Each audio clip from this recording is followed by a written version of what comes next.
Construction. What's up, everybody? It's the Hardy Construction. You can find us at hardyconstruction.tumblr.com, youtube.com/hardyconstruction, as well as facebook.com/the Hardy Construction, because I was too stupid to put the away. With your hosts, Alex and Tobey Maguire. Today's films are Evil Dead. Evil Dead.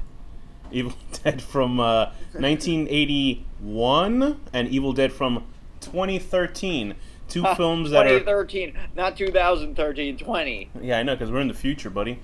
Today's films are cult. Well, today's film, the first one is a cult mainstay that propelled director Sam Raimi into, I guess, the stratosphere of making movies that don't make money. No, maybe they do. Thank God, because he couldn't have made Spider-Man 3 without Evil Dead having existed. I know I've said that before, but I remember I was in a class in my college, and I snuck out early.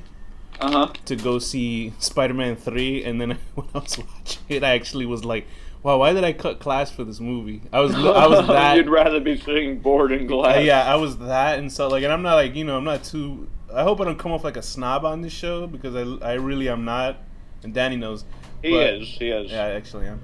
But when I left the theater, I was so heartbroken after what I saw.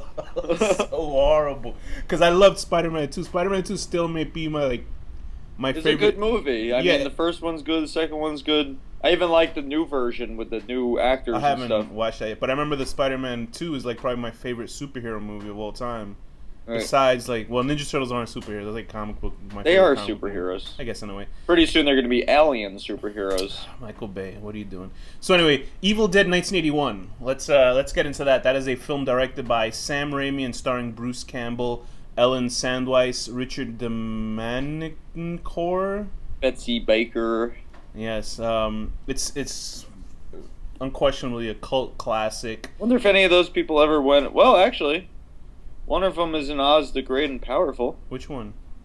Betsy Baker. Did Bruce Campbell show up in Oz or no? I have no idea.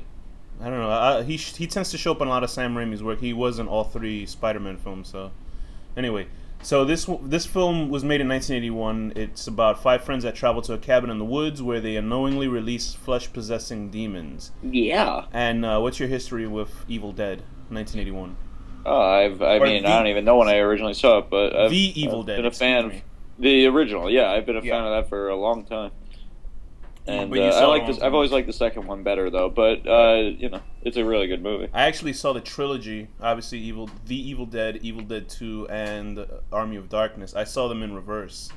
For some reason. And I don't think I missed much. Well, maybe the third one.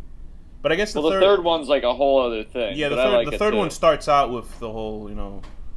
It doesn't really say anything that happens in part 1 or 2, does it? Or does it just show Ash flipping in a circle? He's in a time portal, and it just starts off like that, kind of. I remember that being the first image that stuck with me from the Evil Dead films is Ash spinning in a circle. So that was obviously Evil Dead Part 2.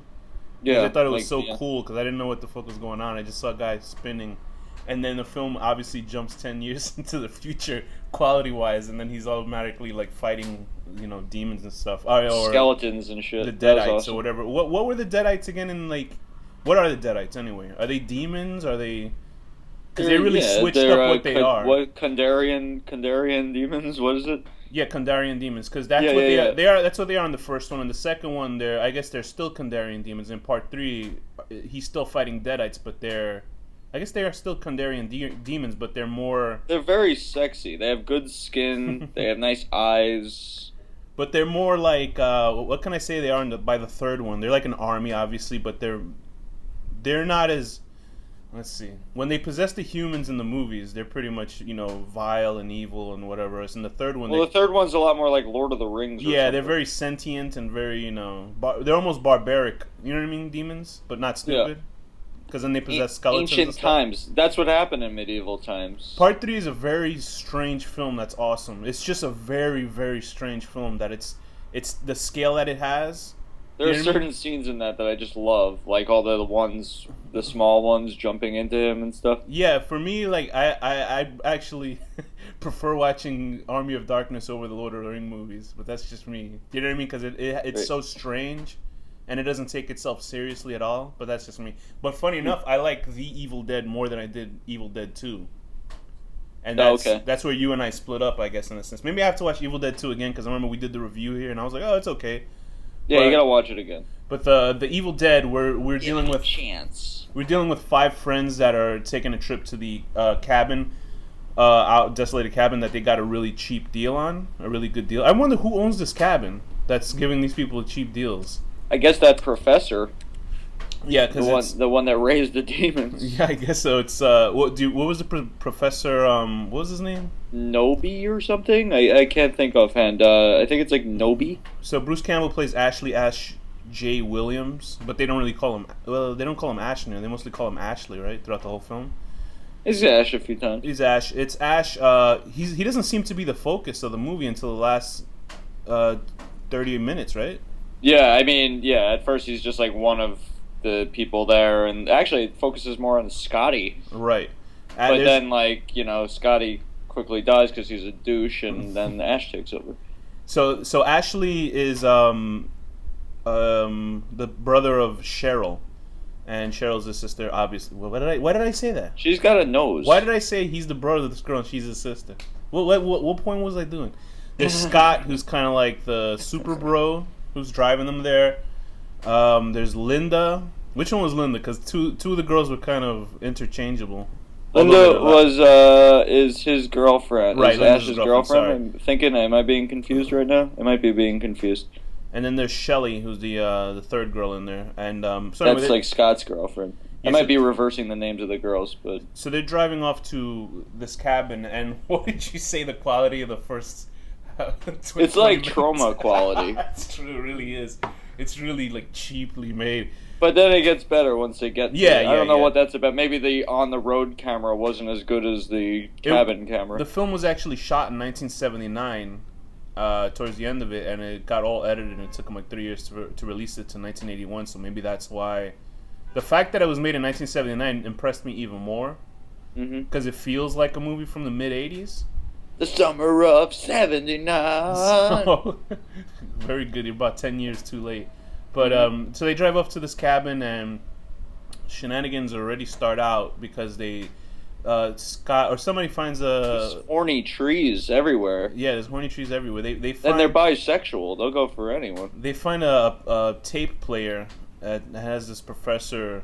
They're getting all spooked out already, but they're playing this tape that is reciting this doctor's dealings. I'm just gonna say, if I found a fucking spooky cellar that opened on its own and inside was a tape player and a book made out of flesh, I would just get in the car and leave. I like the design of the book in the first one. It's pretty cool. It's just and its tongue and everything. Yeah, there was a film called Evil Tunes that was a really terrible B-grade movie where... Is it about Looney Tunes? It's about these people that read the same book. They have the same Necronomicon in that film. But that version talks, and it's yelling at people. Oh, God. And it summons a 2D animated monster, like a cartoon wolf, that comes out and he rapes everybody. It's like four girls that live in this house. And then it also has, what's his name, Bill from Kill Bill? What's his face? The guy that killed himself in real life? David Carradine? David Carradine's in it, and it's funny, he has a hanging scene. And then if it does a close up on his funny, pants, you see that he has like a little wet spot. He has the women's underwear on and shit. Did you ever see the photo of him dead? It's very creepy. No, I don't want to see. He's on a slab and he's wearing like women's clothing and women's lingerie and stuff. I would never want to see that. It's very sad. That's what happened when Uma Thurman killed him. He just got into drag and died. Mm-hmm. Anyway, well, that's fucked up. So that's the curse of Bruce Lee. He did the 5-point move on his chest, and he just like came his pants and became into autoerotic asphyxiation. That was funny. That was Bruce Lee's curse on him because Bruce Lee was actually supposed to originally star in Kung Fu, but I guess they didn't think an Asian actor would have been good, so they chose him instead, and that's Bruce Lee from. Well, Asians in general aren't good. Jesus Christ. So anyway, and then I know I had another point to say, but that racism just drove me nuts. So the 5 of them, they play this tape. They actually, the sister was like, I don't want to hear this shit. Don't keep playing the tape. And Scott, like an asshole, just keeps playing the tape. And the tape, I like the sound of the tape. It's just like this guy saying these words. I don't know why he would say them if he doesn't want the shit to keep continue happening. Well, it's in chronological order. He says them, then he realizes, but he should have gone back and fucking destroyed the tape. Okay, I didn't pick that up, but yeah. So yeah. I guess the shit happened to him where something happened, whatever. So anyway, this type of film, you can see how it's amazingly shot. It's really good. Man. Like this film, like there's something about the way Sam Raimi, the way that he handled this film for a movie that had no money, that you can tell without a budget the kind of stuff you can do when you have your back up against the wall, so to speak, creatively. So you have to come up with like bizarre shots and stuff. The way that the way the movie looks, like there's a scene when a girl is looking at a pendant. Like Ash is sitting with his girlfriend at a sofa. With the eyes going back. Yeah, and it's cutting back and forth because Ash is faking that he's asleep. So she's trying to look at this little box that he has in his hand with a pendant. So it's just the shots of them, far shots, and then shots of her eyes close up.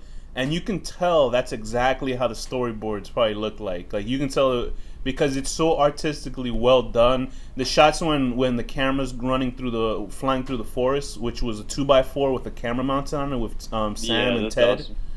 I think it was Sam Raimi and his brother, or either one of the producers, and they're running down the forest, which is supposed to represent the visual version of version of the ghost or the deadite or whatever spirit this is that's flying around.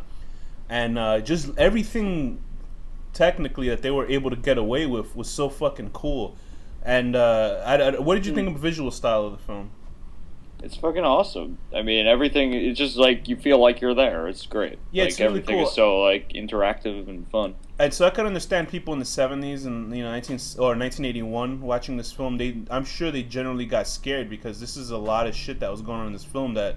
It's definitely like an original at the time, I'm sure. Like, I'm glad that he came out with this. Like for Sam Raimi to and his crew to come out with this kind of film that has like these kind of demon possession, and it wasn't like let's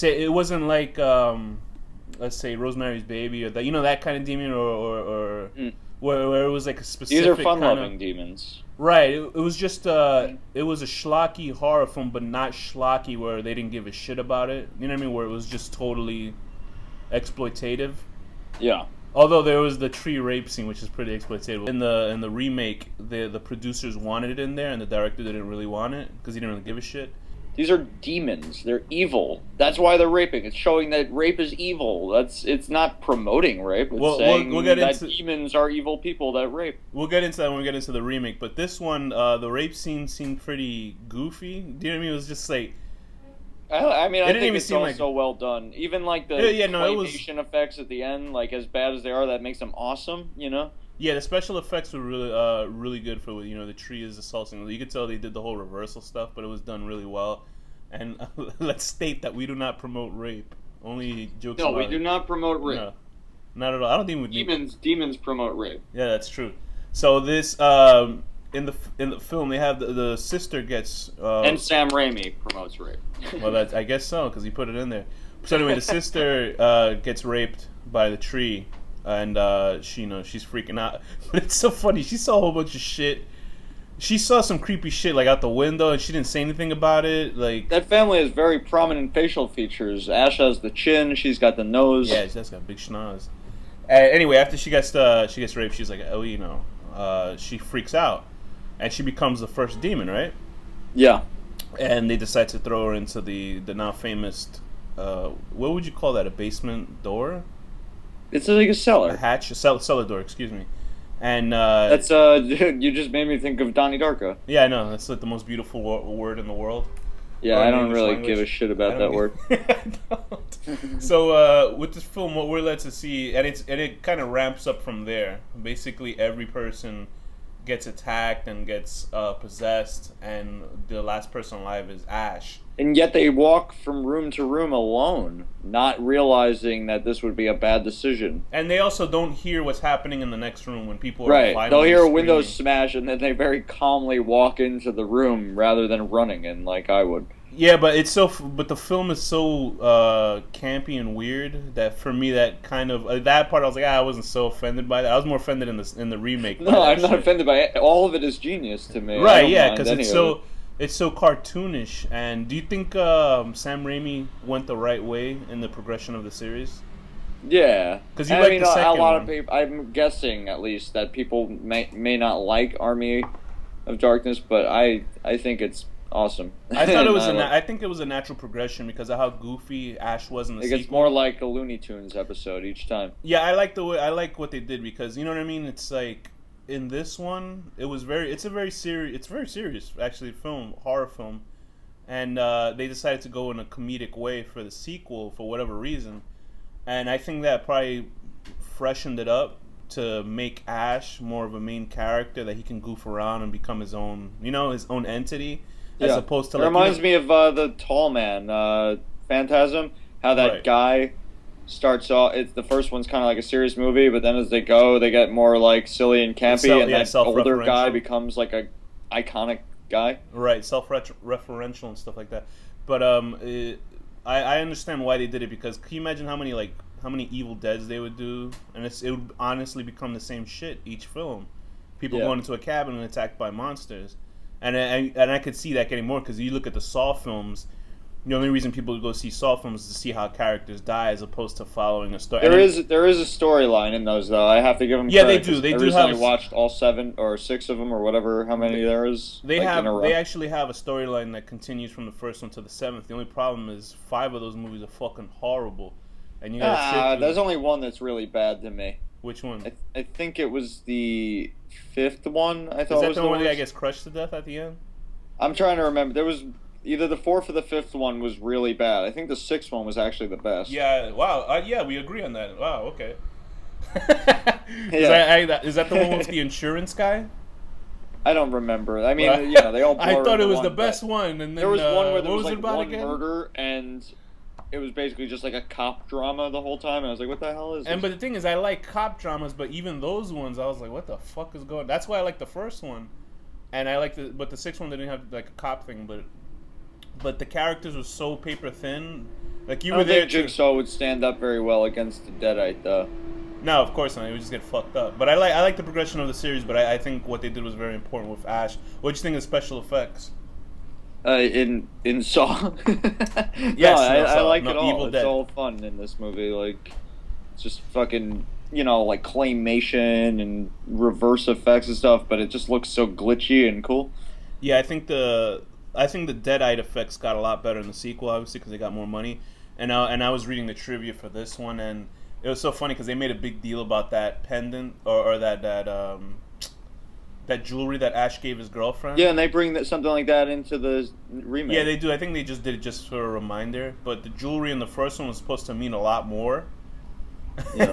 they decided to change the idea halfway, but they kept shooting more pendant stuff to make it look like there was no reason. You know what I mean? Make it feel like, oh, we didn't shoot this shit for nothing. Do you know what I mean? Right. So obviously that trivia doesn't mean shit to anybody. But are there any other aspects of the film you think worked and didn't work? I don't think there's anything that doesn't work in this movie. Yeah, for the film of its time, it's really good. Because I know people were saying, "Oh, there was such bad acting in this film," and I was like, "This is all right." I don't think there was. The bad acting was like charming. Because they were saying the new film had better actors than the original one, but I was like, "This is about the same level of acting." I didn't really think of anything different between. Well, these are like more amateur actors, but they're not like obviously bad or anything. I don't think. Because I know Sam Raimi, they decided they went to high school together. Sam Raimi and Bruce Campbell, and Bruce Campbell's always. It's so funny because it's funny to see Bruce Campbell pre-Bruce Campbell that we know. Do you know what I mean? Yeah. He's got funny hair and everything. In here, he's very subdued until the second one and the third one. He had a lot of he's very schmarmy and very arrogant, which makes him very funny in the sequels. And what part grossed me out when one of the demons dies and you see that cream corn come out of his hand. Yeah. I was like, that out of all this shit, I was like, that's gross, like a fucking loser.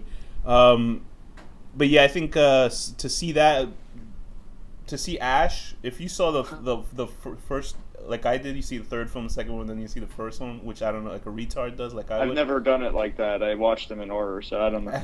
Yeah, you're not an asshole like I am. And to see that, and then see how Ash is very subdued, you're like, whoa, what's going on? Why is he not funny? And then you realize in the second one why they went that route. So I think I will appreciate watching the second and third one again, because watching the first one and then watching this remake, I'm like, I want to see them again. You know what I mean? Yeah, watch them in order. Yeah, I'm gonna have to watch them in order. It's fun. But I did like the first one. I like the whole possession angle. It felt very much like a comic book film, and you can tell if like Sam Raimi wasn't making movies, he'd probably work on like really cool comic books. Right. Except for that what was that movie that? Well, no, I think he's been doing good films. The Darkman was really fun. That was Mine is fucking Spider-Man 3. I don't think he's done anything like horrible. For some reason, I thought that he did Alice in Wonderland, and I remember that was Tim Burton that did that piece of shit. It's because Oz looks so similar. I actually didn't even see that because I just heard so many bad things about it. I was like, there's no Alice in Wonderland? Yeah, it's atrocious. But I keep thinking because the new Oz looks just like Alice in Wonderland. So I get like really protective over things that I love, so I don't want to see it. Oh, you like Alice in Wonderland? Yeah, Alice in Wonderland. But wait, we should get into the new movie. Okay, now. So anyway, with this film, I think everything is fucking amazing. There's no question about it. Us reviewing it is pointless. Is there anything else that you know what I mean? It's just a good movie. I fucking love this movie. It's great. So out of that, I would give it a 10 for just because it's horror royalty. I'll give it a 10 out of 10. Oh Jesus Christ! What happened in this movie? That was so great. Everything happens. It's great. Give it cream corn. 10 out of 10 cream corn falling out of the sleeve of your Deadite shirt. I'm gonna give it a 10 out of 10. Big nose sister getting raped by a tree. She did have a big. You know, she looked like Sarah Silverman. She's actually really hot to me. She is. I like big noses. She looked like Sarah Silverman's sister. That's what she reminded me of. If you look at Sarah Silverman's sister, she's kind of cute with a big schnoz. I don't know what her sister is. So now we'll get into Evil Dead 2013 or 2013, as Danny calls it, directed by Fede Alvarez. Starring Jane Levy, Shiloh Fernandez, Lou Taylor, Pucci, and Jessica Lucas, Elizabeth Blackmore. There's a lot of people in this fucking movie. Anyway, it's written by Fede Alvarez. People too. Written by Fede Alvarez, Rodo Sayagues. Oh man, this is bad. And it had some rewrites by oh god, who's the girl that did Juno? What? Diablo Cody. She wrote Jennifer's Body? Yeah, she wrote Jennifer's Body. So apparently Diablo Cody Americanized the script because Fede Alvarez wrote it with Rodo Sayagues. Maybe she should have laid off and let it stay Uruguayan or whatever. They were writing burritos to the fucking burritos. Excuse me. They were writing burros like to a the whole fucking bean scene. It's just like cooking cans of beans. They were like burritos. The Deadites were actually just candy skulls that they bit into. They're wearing sombreros. They come out wearing sombreros and they have maracas. The Deadites were actually the INS chasing them around the house, looking at all their paperwork. I swear to you. The scene where they go to drive out and there's that river, they actually like float on like a log to get to the other side. And you see like Texas people shooting at them. You see sharks at their feet trying to nip at them. It's just so funny when you see like, and I'm telling you, I feel bad about saying it, but it feels like they put Shiloh Fernandez in the movie just because of his last name. That's my theory because it's a Spanish director going, sure man, put it in the movie, fighting the monsters, bro, like that. But that's just me. It's kind of like when I get really depressed is when a Latino director puts a heavy Latino slant, and I understand why. I get it. It's like Spike Lee does primarily black films. I get it. But then when they slant a Latino film to try to be white in a way by putting these really terrible like Spanish stereotypes. I love racist. Any like horrible stereotypes. No, I'm not saying this. I'm just saying I'm gonna bring up the point. Like you see Robert Rodriguez, you see like half of his films. Like what was that movie Machete? Which I didn't like. You like Machete? I didn't like Machete. But it's like Machete. It's just like everybody in in cars. What are those cars that they do? It's supposed to be. I get like, it, but it's just ridiculous. Like, oh God, enough. And then he goes and he makes movies for children. I don't know what the fuck. Spy Kids. Quentin Tarantino must be like, well, what's he doing? You know, smelling somebody's feet. Anyway, with Evil Dead, with this one, the remake, they got rid of the in the title, and they decided to make it really hardcore graphic violence. And I'm sure they maybe would have done that with the first one. The first one has a good amount of violence in it, but not, but it's really like bad violence. When a person gets their face scratched, you can tell it's like just ketchup. They couldn't even use Karo syrup. It's like really horrible makeup effects. I mean, I think this film looks wise, visually. Yeah, it looks good. Awesome. Looks good, but I had made the unfortunate choice of watching the original one and then seeing the new version, and I was like, you can't do that. I was like, yeah, so I'm gonna try to review this because I wasn't totally freshened up on the original when I saw this. I haven't seen it in probably a year or so. Then when I watched it again, it's better that way, Yeah, I was trying. So I'm gonna try to talk about this film. Is it subjectively or objectively? Because the original is better. It is, yeah. There's no question about it. It's always like that. But there's a reason why and it's not just because the original's so good. Because there are films where I'm like, oh wow, it's better than the original version. Obviously, The Thing. Or definitely, yeah, that's true. Stuff like that. Well, The Thing as opposed to a 1953. That's true. That's about a 30-year difference. There are certain aspects of this movie that are better. It's quality-wise, film quality. Yes, it's so much better. Like the first half doesn't look like a trauma film, but that's just because the original. And the fucking scenes in the woods, that lighting and everything, they really it looks really good. They make it look good. So the problem that I had with the beginning of this one, there was no build up to tension. I think every horror film now tries to have that Saw. It would bring back to Saw.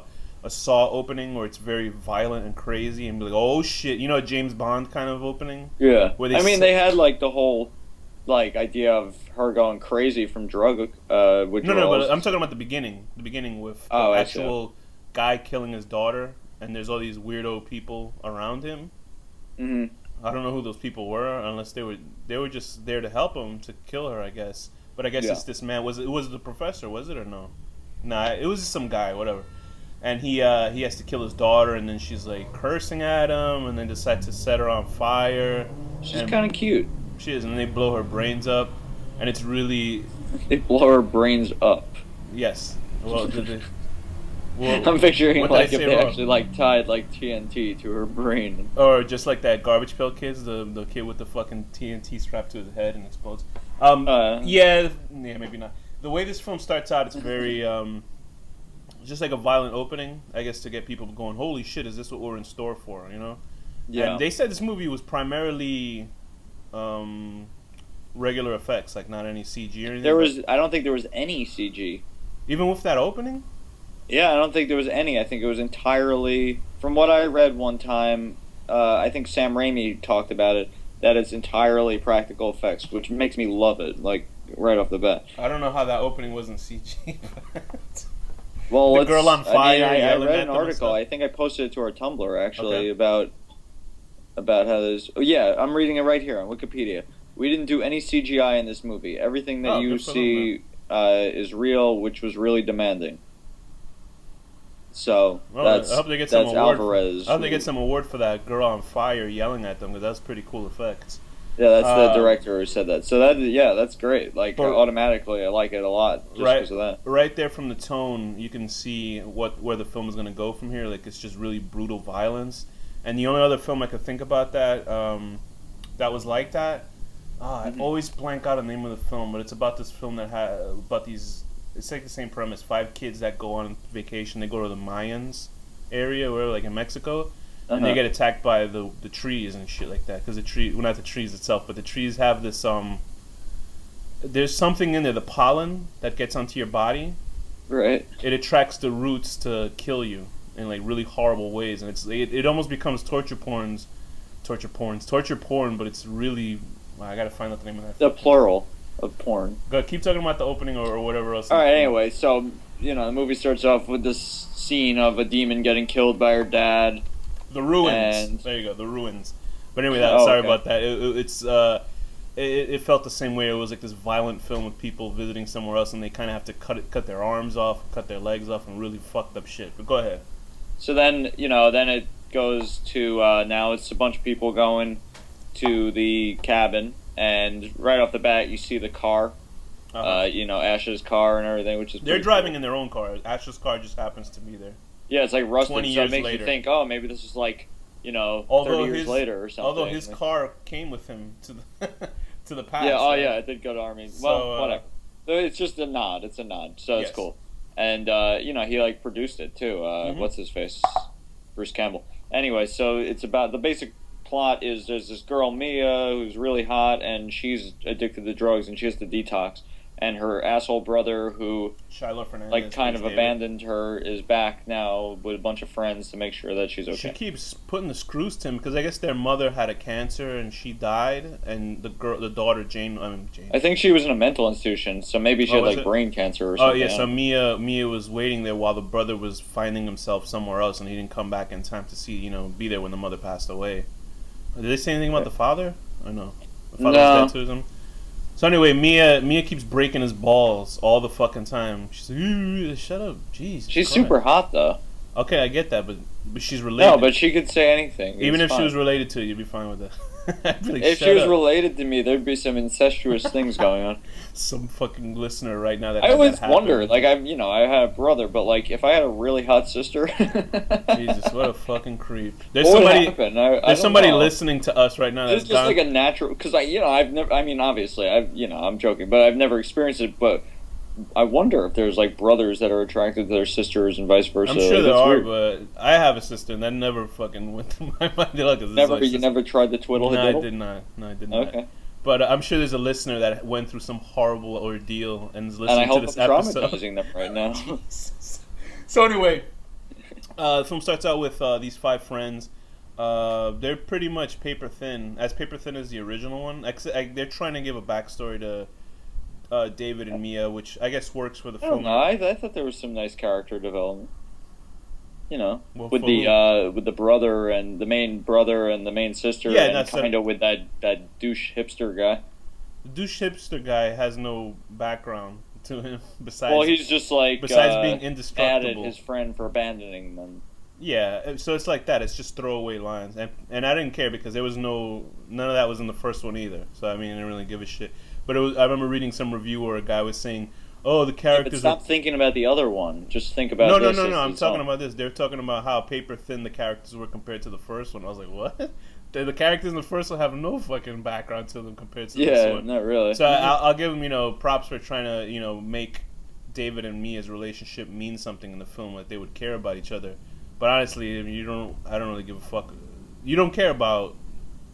Well, it's a horror movie. You're not really supposed to get super attached. It's Evil Dead. It's gonna die. It's like trying to fucking make a David Mamet play out of a horror film. It's like, okay, I get it. Oh, wait a minute. Did David Mamet do no, that was somebody else.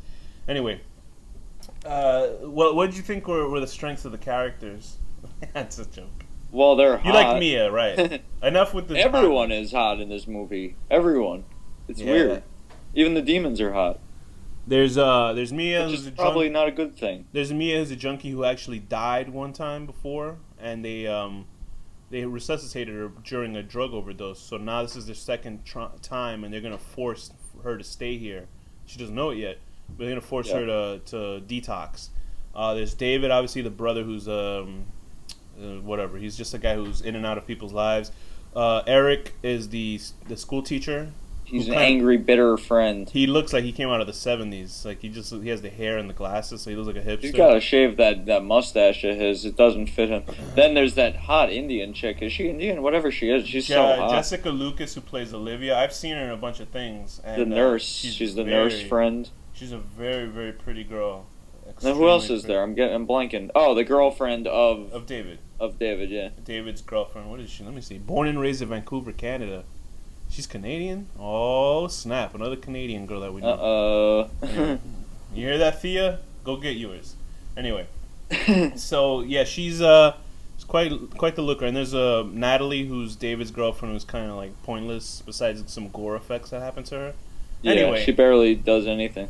Anyway, some shit happens to Mia early on, and she's freaking out, and they're treating her like it's just... They keep doing, like, kind of, like, grudgy sort of things where they're showing like pop-ups of the Deadite. It's so funny. I forgot that happened. Then I was like, wait a minute, that did happen. I didn't like that. Yeah, I didn't like that. I didn't like that they personified a particular Deadite because she actually sees this woman. Is it the girl who died in the beginning, or is it just another Deadite? Yeah, I wasn't sure. Whatever. I'd have to watch it again. I just saw it the one time. There's this phantom Deadite woman that is stalking Mia. I guess. At first, I thought it was a version of her as a Deadite. Could be, but I know that she was basically she's taunting Mia. Maybe it's because she's the weakest out of the group right now, emotionally. Yeah, she's going crazy, which is cool. I like that idea that even though I know it is demons, it's cool to think, oh, maybe there's not demons. Maybe she's just going insane at first, but then you realize there's demons. Right, and I guess that's the whole play about it. They have a dog named Grandpa. I mean, what if the dog really was their grandpa? Like he's. There was a cut. They cut out a scene where the dog has reading glasses on and he's reading a book with a pipe by the fireplace. He's reading them a bedtime story. He's like, they're sitting on his lap. And that's what happened. They cut it out. They were like, nah, that might be too much for the movie. Anyway, Grandpa disappears into the film because Mia runs out, has a freak out outside, and they find out that she killed the dog. Yeah. Or it could have been the Deadite that did it. Who knows? Wink, wink, nudge, nudge. They blame it on Mia. Mia also... They really missed an opportunity with that dog. They did. They could have done some cool stuff with that. They could have done some cool stuff. The Gate did it, Why couldn't they do it? Yeah, but I think that, because they go on to say that the Deadites or whatever the Kandarian demons need 5 souls, so... The Deadites, the Kandarian demons or whatever in this are much more serious than funny. And I don't... Compared to the first one, I knew going into it wasn't going to be funny, but I wish that they were a little funny. And then the parts... No, but the first one they were serious funny, too. They are funny. The first one they were serious, except for the girlfriend. She was more like spooky. Well, she's giggling and shit. It's got like a fucking weird feel to this. They're just like dead serious. Right.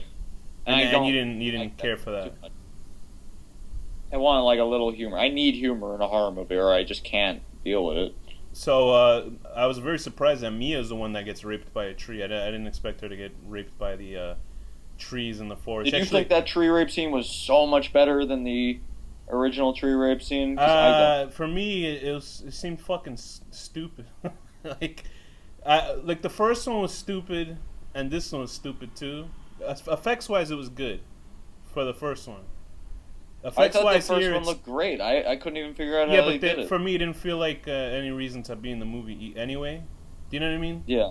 It was just like a rape scene for rape's sake. It makes me not want to go in the woods. I think you're And right. You would think if you got raped by a tree, you wouldn't turn into a demon. You'd turn into like an elf or something. But so in this one, she is accosted by the trees, by the woods, I say, and then that spooky grudge demon comes up to her and spits out this worm, much like the worm inside REC, right? You notice that? But instead of going down the mouth, it goes up her cooter in this version. What do you think of the violence? It's very slicing copious. your tongues in half and all these sorts of things. It is very copious and it's very grotesque. It's funny, the violence that I thought the tongue splitting would be the worst for me, but actually the part when he slid on the piece of the girl's face and hit his back on the toilet. I found that there was actually a part where I really was like, oh, like when the fucking thing goes through the wall and cuts her knee. There's a point where he shoves the machete through and it gets on her knee, and then when he pulls it back. The film is very fucking violent, and I mean, it's like, it seems not excessive, but it seems like they're filling the gaps that the charm of the original trilogy didn't need.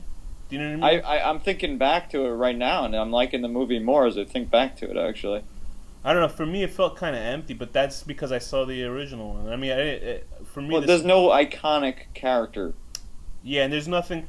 And the loss, and they do that flying camera shit maybe once or twice. Mm-hmm. And it's not really like I like that shot where they're upside down over the forest, and then it zooms into them. I wish they had done more of that. And like maybe if there was just one Evil Dead original and just this, it would be different. But because we know all of them, and we know that Ash is like this iconic hero and all this shit, so you have this whole like feeling for that, and then this doesn't have that yet. And I'm all cool for like a female lead that's badass, like, and we get that with Underworld, that kind of chick, or the Resident Evil. She wasn't even a lead; she was a bad guy for 90% of the movie. It's weird.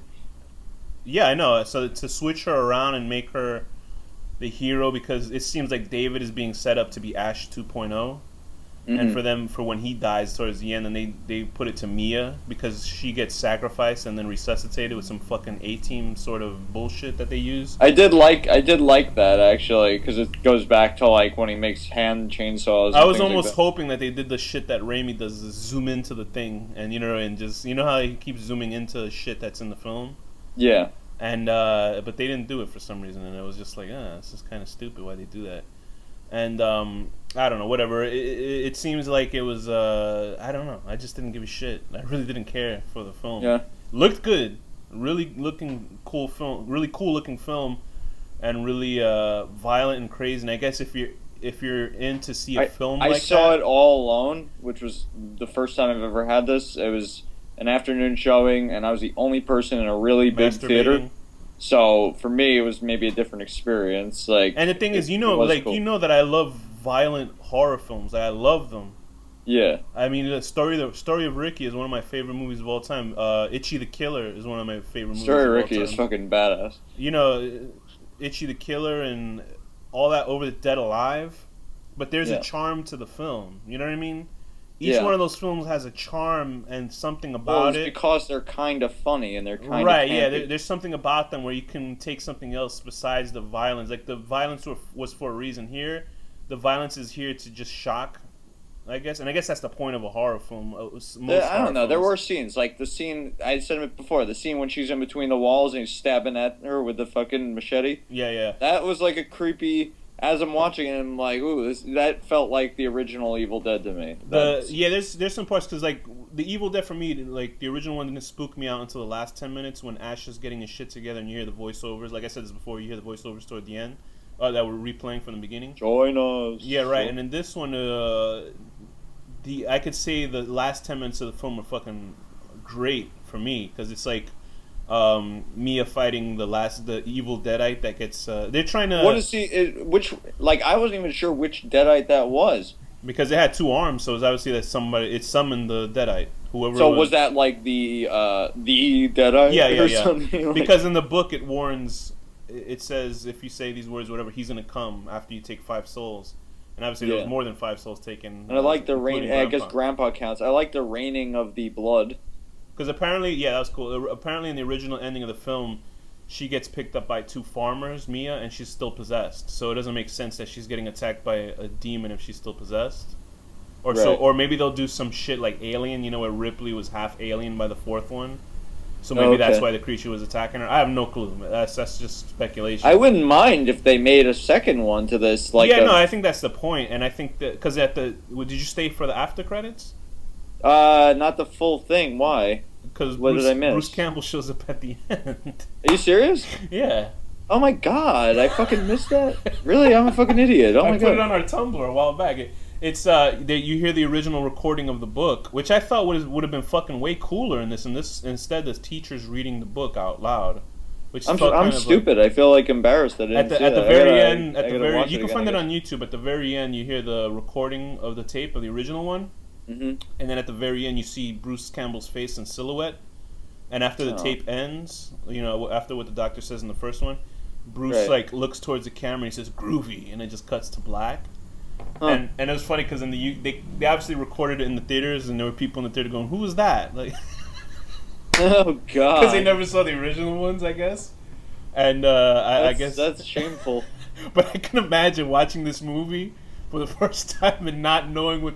I'd be like, what the fuck what was that point? Was that the director? Right. Like, you have no idea what it means. But I do like the last boss fight, but these people, Mia cuts her hand off, and it seemed like, what the fuck was the point of that? It was just like, I understand because a tree fell on her hand and stuff like that, but these people had no hesitation about cutting their limbs off to get away from monsters, which I get. I understand. The one movie that ever made me fucking... and it still haunts me, is this movie called Night Watch, which is a remake of a foreign film, where it was about this guy who works at is that a sequel to the sitcom Night Court? Yeah, no, it's Bull and Harry, and they're all trying to find out why Dan was having sex with so many women. Anyway, in this Night Watch, there's a couple of Night Watch. There's a Night Watch action film made by Timur Bekmambetov, whatever the fuck his name is.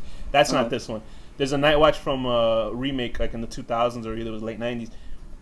It's about this guy that works at a morgue, and there's these people getting murdered, and they're blaming him. It's very surreal and it's a very creepy film, but I heard the original one's better. Anyway, there's a scene where a character has to save somebody else's life, and his hand is inside This is the most interesting story I've ever heard in my life. And wait till you when you do the summaries of the films, and I know how I feel. So when this guy's hand is handcuffed, he had to cut his own thumb off to get his hand out and save the guy. and that stuck with me like you couldn't believe. Like I couldn't imagine, could you do it? You know what I mean? Obviously, if there's a monster coming after you, I don't know if I could. So sometimes I think if I was in place of these people, I'd just kill myself, like just to skip the horror. Yeah. But I loved how when she puts that chainsaw through the Deadite's head, which is I think is a stupid that was a fucking cool scene. Yeah, because it's like a far shot, and you could tell she's just putting this chainsaw on a dummy's head, and it's the riding whole body around all crazy. Is just like arched up. It was really cool. It's really like to me, it's an iconic image. If this movie was 100 times better. I mean, it's good, but I mean, it's I'm comparing it to the original, so I'm a shithead in that way. But it's such a fucking cool image that I've never seen that in a film before. And there are films I've actually seen. You see that Mexican video where they chop off the guy's heads with chainsaws? No. It's not as cool looking as what happened in this movie. But anyway, so they're putting a chainsaw through the Deadite's head, and that's awesome. But a chainsaw through a supernatural demon kills it. Like I was like, what? You know what I mean? Well, I mean, I don't know. Maybe the sun was coming back out, or something. Who knows? But the sunlight killed Deadites? No, I mean, what kills them? Ha, Danny. Anyway. Reading... Well, in the first one, it's kind of like burning the book kills them, but in this, the book doesn't burn. And in the second one... And then you gotta... What do they do in the second one? Well, he goes through a time portal in the second one. I'm trying to remember how it fucking happens. Who gives a shit? Anyway, this film, I think, it hits visually... but not visually enough to make it like it as the original one. I thought visually is perfect. Okay, I think the way it looks, it's clear and it's crisp, but it's not as visually inventive as how crazy how Sam Raimi's visual shit is. I don't know how his visuals compared to now. The last Sam Raimi film I saw was Drag Me to Hell. You know what I mean? So that still visually had all that his kind of things and their quirks. Is that Oz movie going to be like in any way creepy or? Maybe, or is I it don't know. Totally just like a straightforward? No, there's creepy shit, and he always puts something weird in it. But for someone about like James, what's his name, that actor, Franco, I like him in certain movies, but there's just some movies I just do not want to watch him in because he kind of seems like a bad actor in some stuff and a good actor in other things. But anyway, with this film, what rating? I would probably give this a 6. I'll give it a 7 out of 10. That's because it looks good. 7 out of 10. 7 out of 10 what? 7 out of 10. Let me see. 7 out of 10 supernatural lesbianisms by shooting a lizard out of your mouth into a girl's cooter.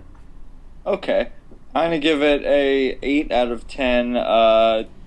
Chainsaw to the head, really cool shot.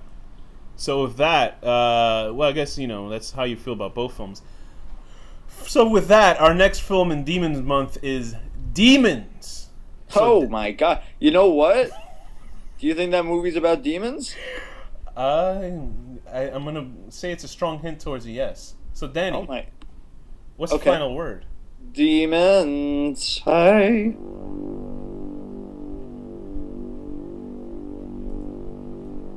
The horror deconstruction.